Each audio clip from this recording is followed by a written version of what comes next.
The Dino Island sub-theme is chock full of strange and sometimes head-scratching vehicles.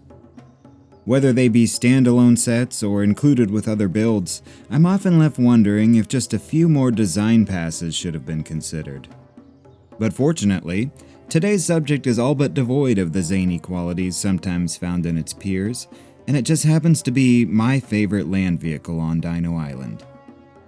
It's tough, it's rugged, and it's not afraid to get dirty. And while that sounds like your typical Tinder profile, as far as adventurers go, it's anything but typical. But it is looking for love. Is it worthy of it? That's what we're here to find out. So once again, let's buckle up for a trip back to the wild and uncanny Dino Island. Welcome to Trick Bricks.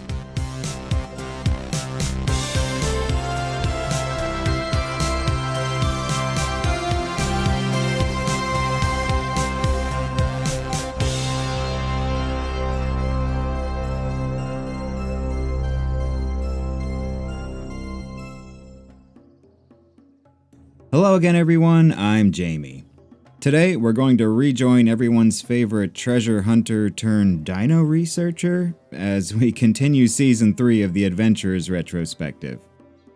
And as I mentioned in the intro, the set we're going to have a look at is one of my favorites in the Dino Island wave, 5934 Trackmaster, also known as the Dino Explorer in some markets.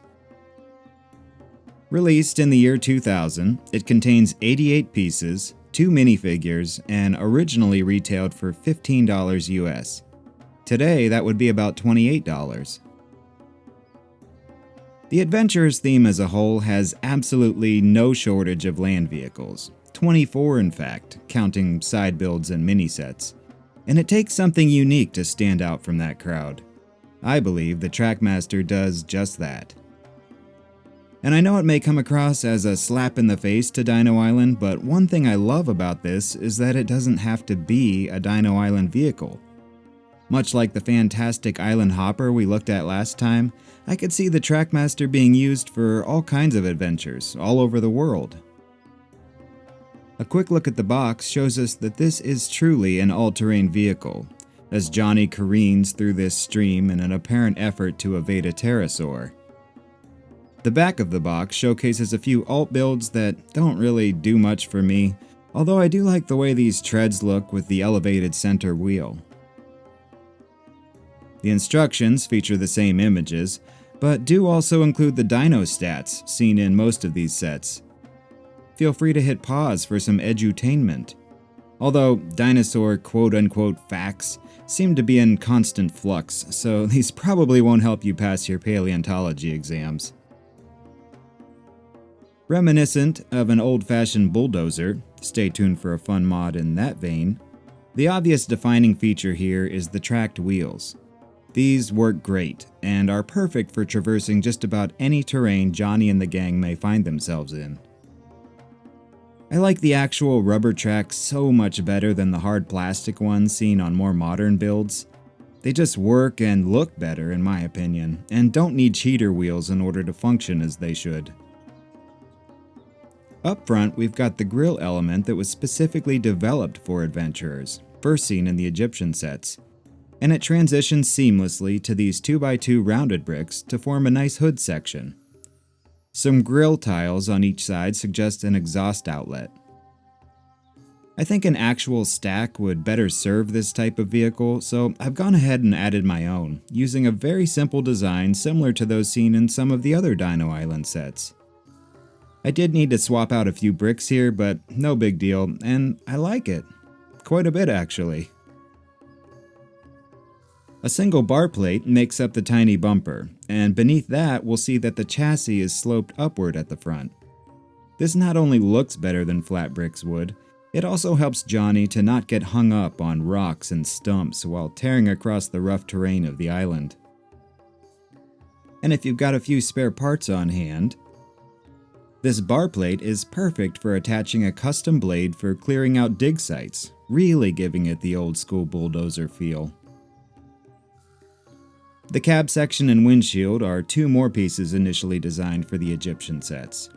I've always loved this windshield element, especially when decorated with the wipers, dust, and bullet hole printing, but sadly, it's no longer in use due to the outdated hinge system it employs, and I have yet to see a worthy replacement for it from LEGO, unfortunately.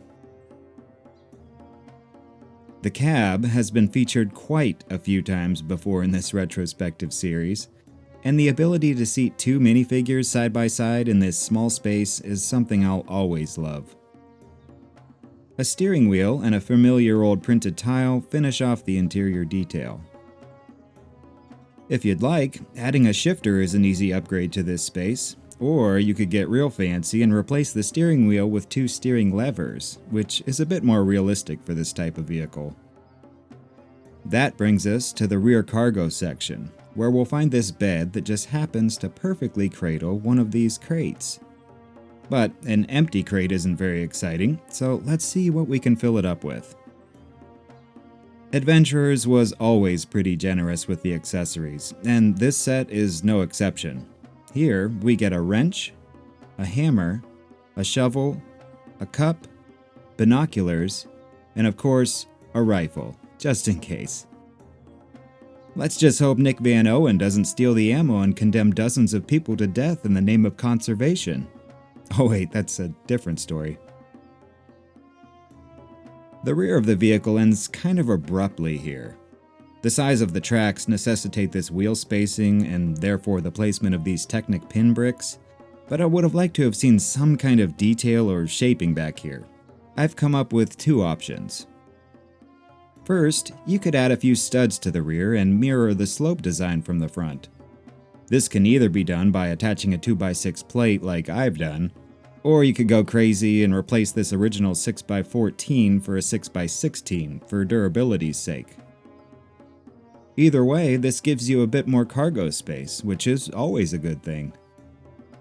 The second option I came up with is to simply attach a rear bumper, like so. Even this small addition goes a long way in alleviating the blockiness back here. I actually can't decide which one I like more, so let me know what you think. One last tiny change I made was to take out the red and white bricks here and replace them with dark gray. I just think this looks a bit cleaner. Since there's room for two, we fittingly get two minifigures. Good old Johnny T remains unchanged from his first two adventures, with the iconic slouch hat, trademark smirk, and tan shirt with printed pistol, a detail which was omitted from the 2024 remake, I might add. I guess they didn't want us confusing this new Johnny for a poacher. That's probably it, right? Also unchanged is his uncle, who to me will forever be Dr. Charles Lightning, since that was his name for 75% of the adventurer's theme. For me, calling him Dr. Kilroy is like calling this Boba Fett's starship. It just doesn't feel right. But I digress. Joining them on their excursion is the Pteranodon. He's actually set exclusive thanks to his red coloring. Other than that, the mold is identical to the one we looked at in the Island Hopper review. And that finally brings us to the side build. I appreciate the fact that this set actually features a piece of the island, small as it may be. This appears to be a little campsite, complete with a fire, cooking pot, and what I assume is meant to be fresh water on tap. The rockwork is extremely basic and blocky. For some reason, LEGO was trying to simplify builds at this time, but to me it comes across as something you'd see featured in an ad for LEGO Basic. Strangely, this never really bothers me on older sets, like this one from Pirates, but this, at the time, was progress. This was kinda the opposite. The branch here brings to mind another aspect of Dino Island I find to be sorely lacking: plant life. There isn't a single palm tree or bush or leaf to be found anywhere throughout the entire subtheme. In fact, every single bit of foliage is made up of these branches, whether it be large or small, without deviation. Perhaps they were attempting to visually differentiate Dino Island from the Amazon subtheme, but I find the result pretty lackluster. And I know it's an unfair comparison because this came in one of the greatest adventurer sets of all time, and it's way bigger. But all the different flora here is one of the things that help bring this set to life. It's brimming with atmosphere. And when you put it next to any of the terrain builds from Dino Island, even the big one, there's just no denying that, from a design standpoint, Dino Island wasn't playing with a full deck. If you've watched this channel for any amount of time, or even just the first half of this video, then you know I'm a huge fan of adding my own details and modifying things, but I generally like to do it sparingly, so you still know exactly what set you're looking at. But some of these almost need a complete overhaul, to the point of being unrecognizable. Now, that's just my opinion, and I totally understand that the designers all have a parts budget to contend with. But I feel like something could have been done to bring in some of that aforementioned life and atmosphere, and make the island itself part of the story, rather than just being an unimaginative afterthought. And even what we did get feels like a downgrade from what we saw just a year prior. My version of this campsite would look something like this, keeping things in proper retro style. This is a work in progress, and I didn't allow myself to place any bricklink orders, so these are just pieces I had on hand. Granted, it uses way more parts, but they were all available around the year 2000, and I think the elevated piece count would have been worth the extra $10 or so. And if you think something like this is too much, just adding a few slopes and plants to the stock build is a huge step in the right direction. But that's a complaint of the sub-theme as a whole. LEGO was obviously more focused on the vehicles and dinosaurs in this wave, and as vehicles go, the Trackmaster is an excellent build, and I think I'd buy it even if I was just cherry-picking adventurous sets and not trying to complete the entire theme.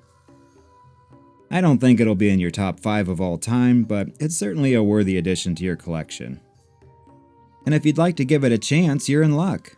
Dino Island is the least expensive adventurer's sub-theme to acquire, and the Trackmaster follows that trend, typically going for around $20 to $25, which is actually below its inflation-adjusted MSRP. So for that price, I think it's totally worth it, even with the few shortcomings I outlined. But that's all I've got for you today. If you enjoyed this or any of my other videos, please consider sharing them with your friends. And if you'd like early, ad-free access to all my future videos, along with a host of other great perks, check out Club Maniac by clicking the link in the description. A million thanks to those of you who've already joined. So, until next time, this has been Jamie for Trick Bricks. Thanks so much for watching. Take care and play well.